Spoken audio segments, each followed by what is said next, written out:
Assalamualaikum warahmatullahi wabarakatuh. Yang saya hormati Bu Sri Endang Kurnita sebagai dosen pengampu di mata kuliah Perekonomian Indonesia. Perkenalkan, nama saya Iqbal Wulyanto dari kelompok 5B dan dua orang rekan saya yaitu Amelia Sari dan Jaiman.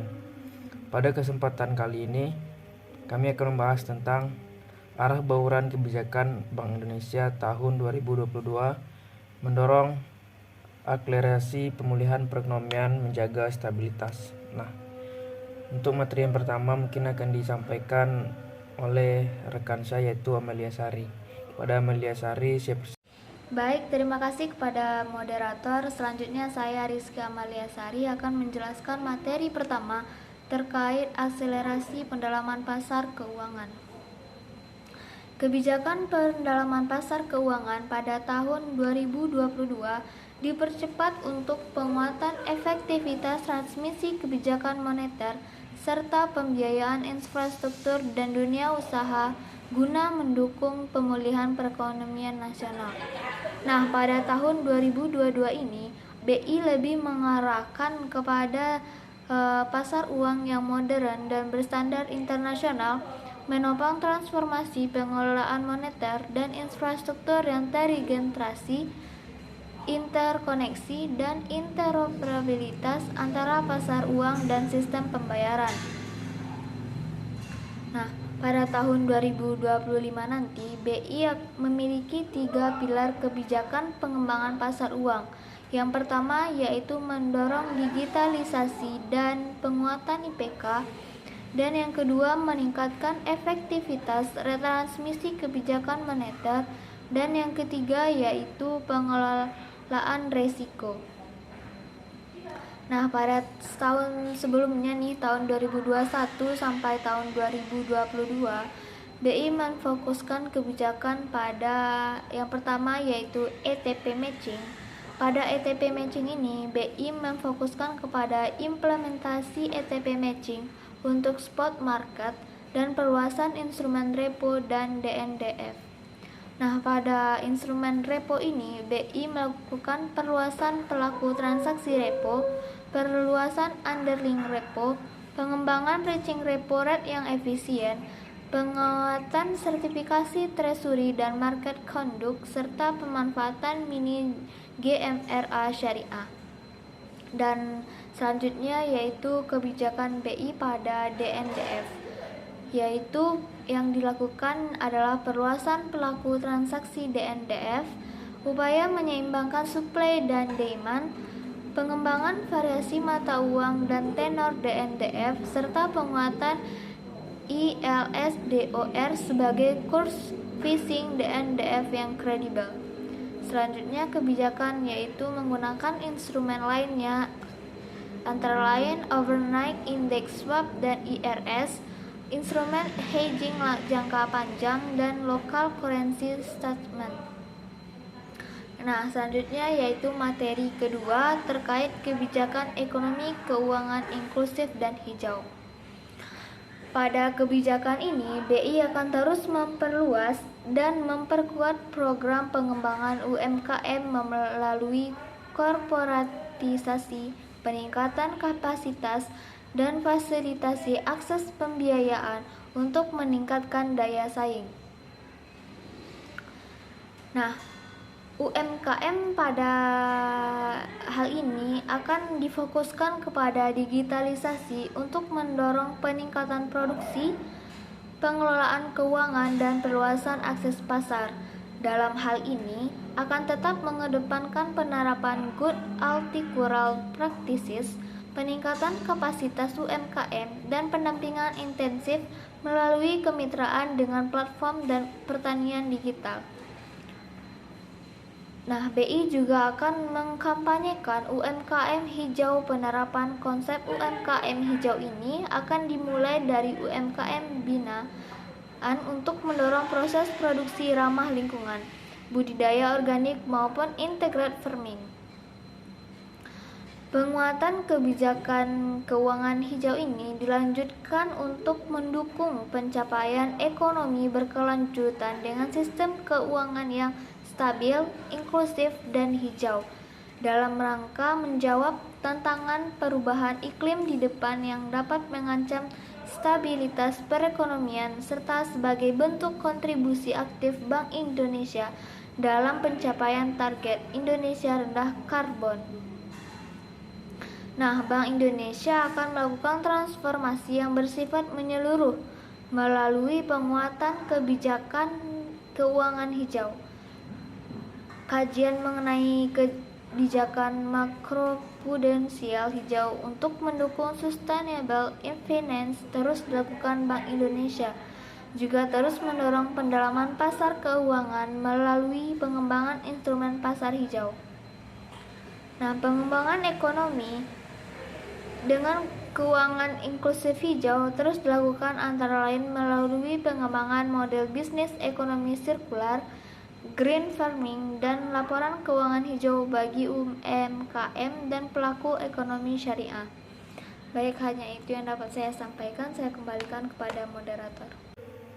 Baiklah, saya akan melanjutkan materi dari rekan saya, yaitu kebijakan internasional. Kebijakan internasional Bank Indonesia pada tahun 2022 akan melanjutkan partisipasi aktif dan berbagi forum kerjasama internasional untuk mendukung pemulihan ekonomi internasional. Presiden Indonesia di G20 tahun 2022 akan mengoptimalkan rangka mendukung kepentingan Indonesia maupun perekonomian global baik melalui formulasi, substansi, dan penyelenggaraan yang baik sebaik-baiknya.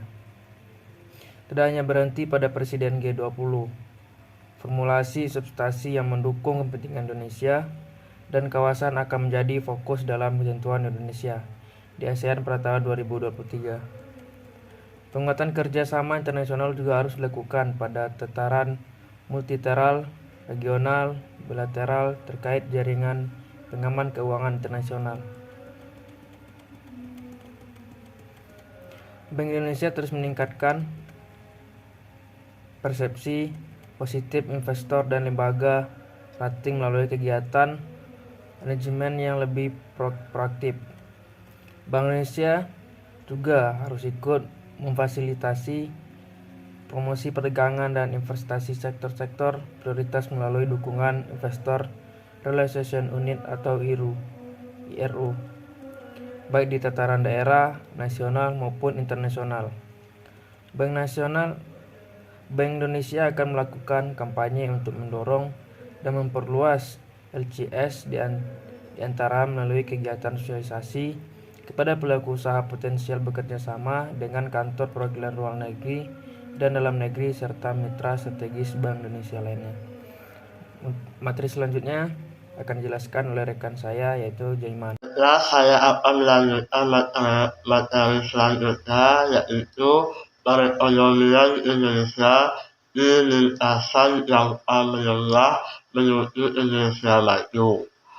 Nah, respon kebijakan Bank Indonesia yang personal ini dengan bauran kebijakan ekonomi nasional akan mendorong akselerasi pertumbuhan ekonomi pada tahun 2022 dan tahun-tahun berikutnya untuk kembali berada di lintasan jangka menengah menuju Indonesia maju.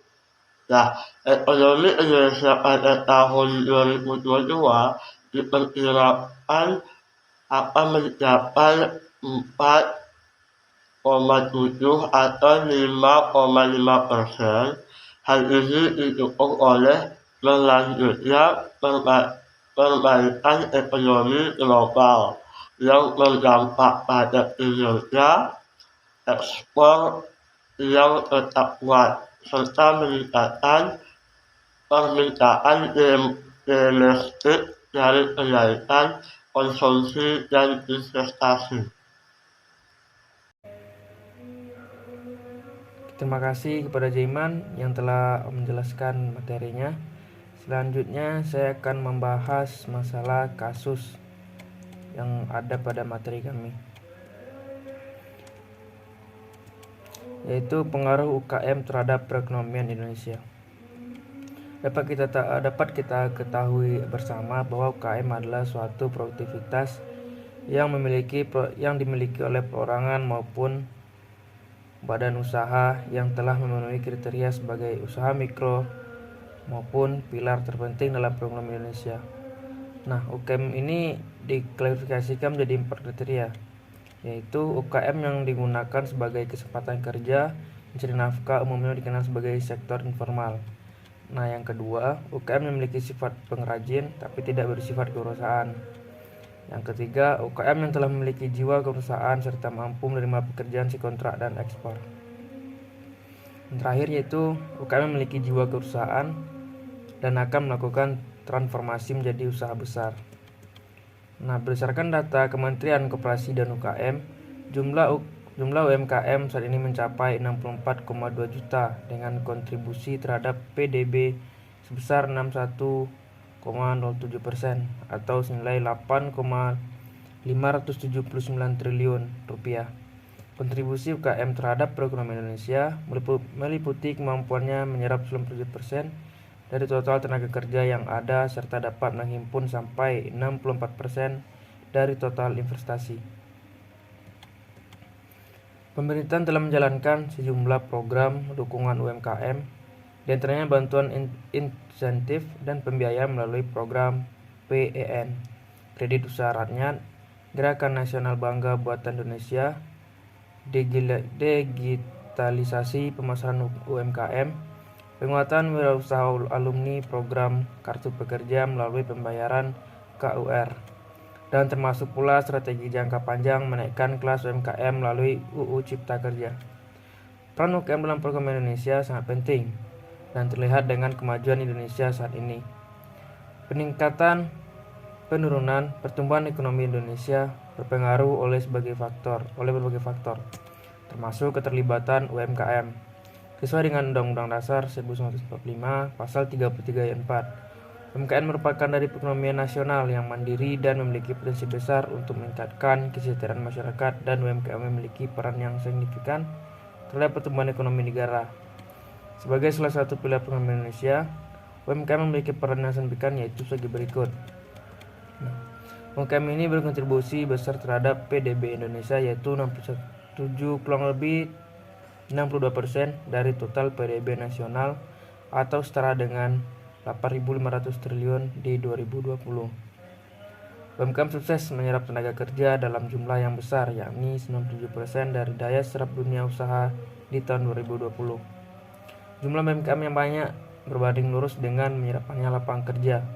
Indonesia sebagai UMKM memiliki andil besar dalam penyerapan tenaga kerja Indonesia. Yang ketiga, UMKM telah menyerap kredit terbesar di tahun 2018, kurang lebih dari 1 triliun. Terdapat 3 peran UMKM atau kontribusi UMKM terhadap perekonomian Indonesia, meliputi sarana pemerataan tingkat ekonomi dan kecil, sarana mengentaskan kemiskinan, dan sarana pemasukan devisa bagi negara.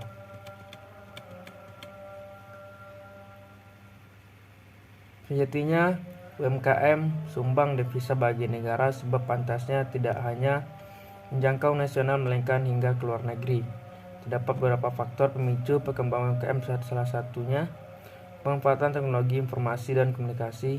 Selain itu, perkembangan UMKM tidak lepas dari dukungan perbankan karena usaha memerlukan akses pembiayaan kredit. Nah, dapat kita simpulkan dari kasus ini yaitu betapa pentingnya UMKM ataupun peran UMKM terhadap perekonomian Indonesia, di mana UMKM mampu menampung daya kerja yaitu tadi 97% dari total tenaga kerja, dan UMKM mencapai 60 juta dengan kontribusi terhadap PDB dan sebesar 61% atau senilai 8 triliun. Oke, mungkin sekian dari kelompok kami. Langsung saya tutup. Sekian, terima kasih. Assalamualaikum warahmatullahi wabarakatuh.